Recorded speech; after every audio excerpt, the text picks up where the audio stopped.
Okay, so this is the Nubia Z80 Ultra. It's powered by the latest and greatest Snapdragon 8 Elite Gen 5, has a ridiculously massive 7,200 mAh silicon carbon battery, and starts from just £579. For companies that charge £1,000 plus for smartphones like Apple and Samsung, how have they not done this seriously dramatic design? The finish has this sort of cosmic holographic sheen to it, like light rippling under the surface, almost like a shifting nebula under the panel. And the way it catches the light is super cool.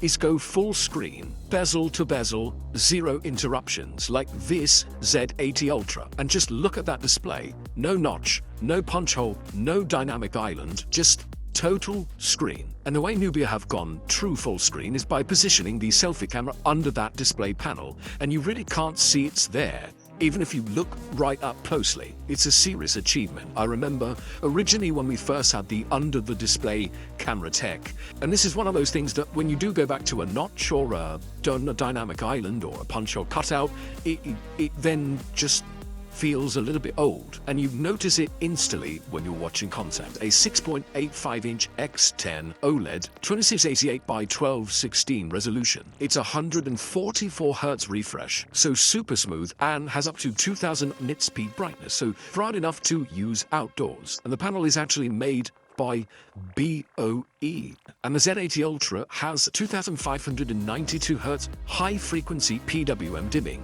Now, PWM dimming, if you don't know, stands for pulse width modulation. It's a lot of wordy jargon. It basically means that on an OLED screen, instead of lowering the brightness by making the pixels glow less, the screen rapidly turns the pixels on and off. You also have SGS low blue light, which is a certification meaning the display has been tested and confirmed to emit reduced levels of potentially eye-straining blue wavelengths, and a touch response of up to 3000 Hz instant sampling, which will interest a lot of you gamers out there, I'm sure. Similar to how screen refresh rates are measured, the 3000 Hz touch sampling means the phone checks where your finger placements are up to 3000 times per second, making touch input feel faster and more instant. There's the more secure ultrasonic fingerprint sensor under the display rather than the optical type that is often used, and this uses sound wave reflections to map fingerprint ridges, which generally makes it more consistent too, even if your finger isn't perfectly dry, as it's tuned to still work with wet hands, like if it's lightly raining, for example. Now in the hand, it's definitely giving Samsung Galaxy Note 9, 10 vibes, and that's definitely a good thing. I feel that was a great smartphone era. Now, Nubia has a very clear philosophy here. The main lens is set to 35mm, which is designed to make images look natural and not artificially wide or distorted like the default 24 or 28 like you see on a lot of smartphones. I really like this focal length because it still allows you to capture the subject clearly while still showing some of the scenery. You have a light and shadow master 990 sensor, which Nubia says is for fast, accurate focusing, especially when moving, because this phone has something that I didn't expect at this price point: AI motion capture. This mode is designed to help track and freeze fast movement for sports, kids playing, and of course pets like Barney here, who can't sit still.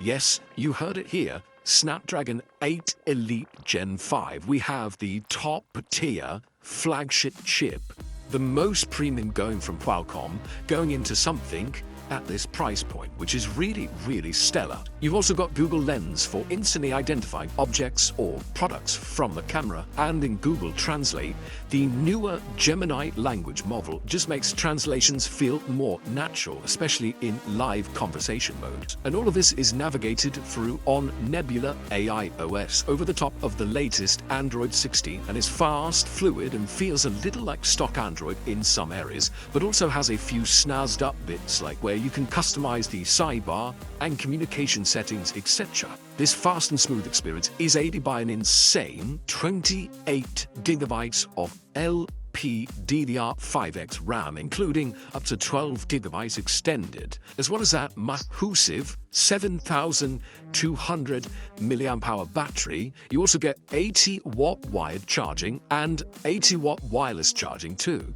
How are Apple and Samsung not on this level of fast charging yet? On top of that, you've got dual speakers with the DTS-X Ultra, 5 microphones, X-axis vibration motor, an IR blaster, USB-C 3.2, and IP68 and 69 water and dust resistant rating, which brings protection against high-pressure water jets too. So, who is this for? Well, if you like phones that take risks, then this is certainly one of them. If you want flagship top-tier performance, a true full-screen experience, that cosmic back design, experimental photography, especially street and portrait shooting using that 35mm lens, and a physical shutter button, ultrasonic fingerprint sensor, 80-watt wired charging, and a huge 7,200 mAh battery. Why are more brands doing this, especially at their price?